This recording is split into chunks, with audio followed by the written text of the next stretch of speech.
Welcome back to our read aloud of Scythe by Neal Shusterman. We finished the first chapter the last time we read, um, and so we shall enter into the second chapter of the book today.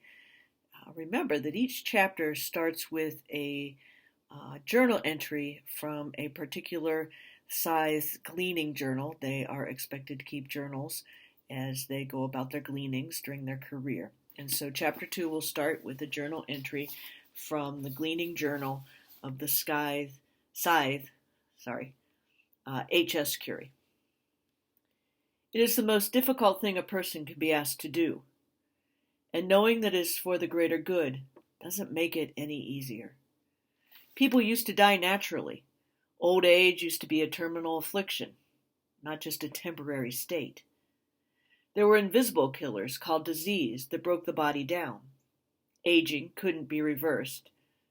And there were accidents from which there was no return. Planes fell from the sky. Cars actually crashed.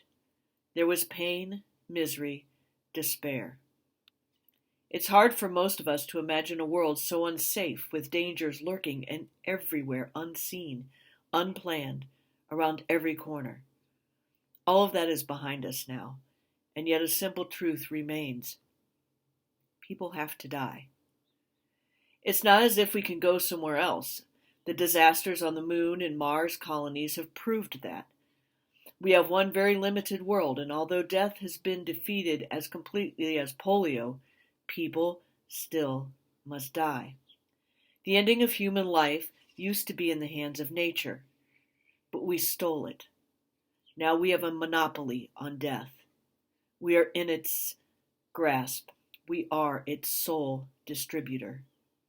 I understand why there are scythes, and how important and how necessary the work is.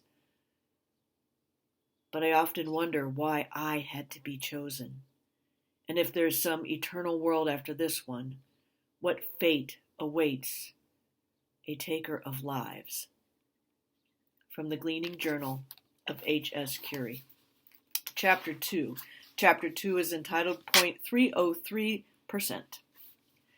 Tiger Salazar had hurled himself out of a 39-story window, leaving a terrible mess on the marble plaza below. His own parents were so annoyed by it, they didn't come to see him. But Rowan did. Rowan Damisch was just that kind of friend. He sat by Tiger's bedside in the Revival Center, waiting for him to awake from the speed healing. Rowan didn't mind. The Revival Center was quiet, peaceful. It was a nice break from the turmoil of his home, which lately had been filled with more relatives than any human being should be expected to endure. Cousins, second cousins, siblings, half-siblings. And now his grandmother had returned home after turning the corner for a third time, with a new husband and a baby on the way. "You're going to have a new aunt, Rowan," she had announced. "Isn't that wonderful?" The whole thing just pissed Rowan's mother off, because this time Grandma had reset all the way down to 25, making her 10 years younger than her daughter. Now Mom felt pressured to turn the corner herself, if only to keep up with Grandma. Grandpa was much more sensible. He was off in Euroscandia, charming the ladies and maintaining his age at a respectable 38. Rowan, at 16, had resolved he would experience gray hair before he turned his first corner. And even then, he wouldn't reset so far down as to be embarrassing. Some people reset to 21, which was the youngest that genetic therapy could take a person. Rumor was, though, that they were working on ways to reset right down into the teens, which Rowan found ridiculous. Why would anyone in their right mind want to be a teenager more than once? When he glanced back at his friend, Tiger's eyes were open and studying Rowan. "Hey," Rowan said. "How long?" Tiger asked. 4 days. Tiger pumped his fist in triumph. Yes! A new record. He looked at his hands as if taking stock of the damage. There was, of course, no damage left. One did not wake up from speed healing until there was nothing left to heal. "Do you think it was jumping from such a high floor that did it? Or was it the marble plaza?" "Probably the marble," Rowan said. Once you reach terminal velocity, it doesn't matter how high you are when you jump. Did I crack it? Did they have to replace the marble? I don't know, Tiger. Geez, enough already. Tiger leaned back into his pillow, immensely pleased with himself. Best splat ever! Rowan found he had patience to wait for his friend to wake up, but no patience for him now that he was conscious. Why do you even do it? I mean, it's such a waste of time. Tiger shrugged. I like the way it feels on the way down. Besides, I gotta remind my parents that the lettuce is there. That made Rowan chuckle. It was Rowan who had coined the term lettuce kid to describe them. Both of them were born sandwiched somewhere in the middle of large families, and were far from being their parents' favorites. I got a couple of brothers that are the meat, a few sisters that are cheese and tomatoes, so guess I'm the lettuce. The idea caught on, and Rowan had started a club called the Iceberg Heads at school, which now bragged almost 24 members, although Tiger often teased that he was going to go rogue and start a romaine revolt. Tiger had started splatting a few months ago. Rowan tried it once and found it a monumental pain. He ended up behind on all of his schoolwork, and his parents levied all forms of punishment, which they probably forgot to enforce, one of the perks of being the lettuce. Still, the thrill of the drop wasn't worth the cost. Tiger, on the other hand, had become a splatting junkie. You gotta find a new hobby, man, Rowan told him. I know the first revival is free, but the rest must be costing your parents a fortune. Yeah, and for once they have to spend their money on me. Yeah, but wouldn't you rather they buy you a car? Revival is compulsory, Tiger said. A car is optional. If they're not forced to spend it on me, they won't. Rowan couldn't argue with that. He didn't have a car either, and doubted his parents would ever get him one. The public cars were clean, efficient, and drove themselves, his parents had argued. What would the point be of spending good money on something that he didn't need? Meanwhile, they threw money in every direction but his. We're roughage, Tiger said. If we don't cause a little intestinal distress, no one knows we're there.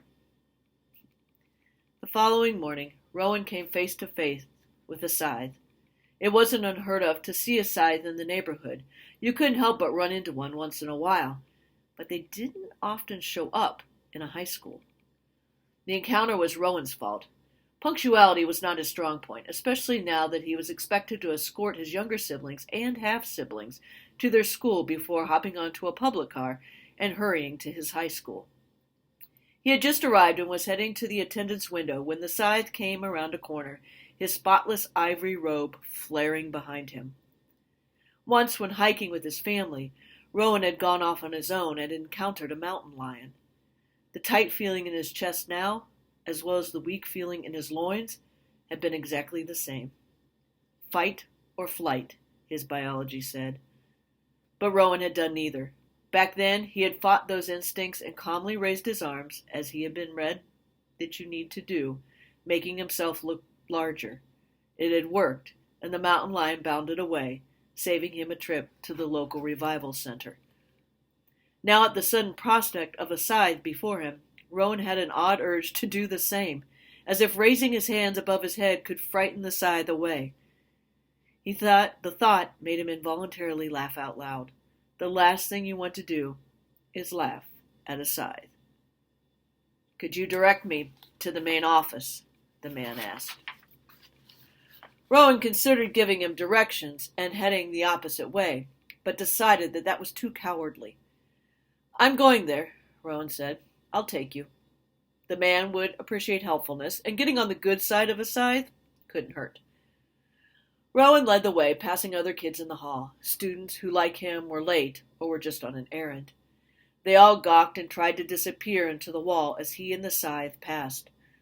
Somehow, walking through the hall with a scythe became less frightening when there were others to bear the fear instead. And Rowan couldn't deny that it was a bit heady to be the cast as a scythe's trailblazer riding in the cone of such respect. It wasn't until they reached the office that the truth hit home. The Scythe was going to glean one of Rowan's classmates today. Everyone in the office stood the moment they saw the Scythe, and he wasted no time. Please have Cole Whitlock called to the office immediately. Cole Whitlock? The secretary said. The Scythe didn't repeat himself because he knew that she had heard. She just wasn't willing to believe. Yes, Your Honor, I'll do it right away. Rowan knew Cole. Hell, everyone knew Cole Whitlock. Just a junior, he had already risen to be the school's quarterback. He was going to take them all the way to the league championships for the first time ever. The secretary's voice shook powerfully when she made the call into the intercom. She coughed as she said his name, choking up, and the Scythe patiently awaited Cole's arrival. The last thing Rowan wanted to do was antagonize the Scythe. He should have just slunk off into the attendance window, gotten his slip, and gone to class. But, as with the mountain lion, he just had to stand his ground. It was a moment that would change his life. You're gleaning our star quarterback. I hope you know that. The Scythe's demeanor, so cordial a moment before, took a turn toward Tombstone. I cannot see how it's any of your business. You're in my school, Rowan said. I guess that makes it my business. Then self-preservation kicked in, and he strode to the attendance window just out of the Scythe's line of sight. He handed in his forged tardy note, all the while muttering, "Stupid, stupid, stupid, stupid," under his breath. He was lucky he wasn't born in a time when death was natural, because he'd probably never survive to adulthood. There you go. We shall continue a little bit more tomorrow.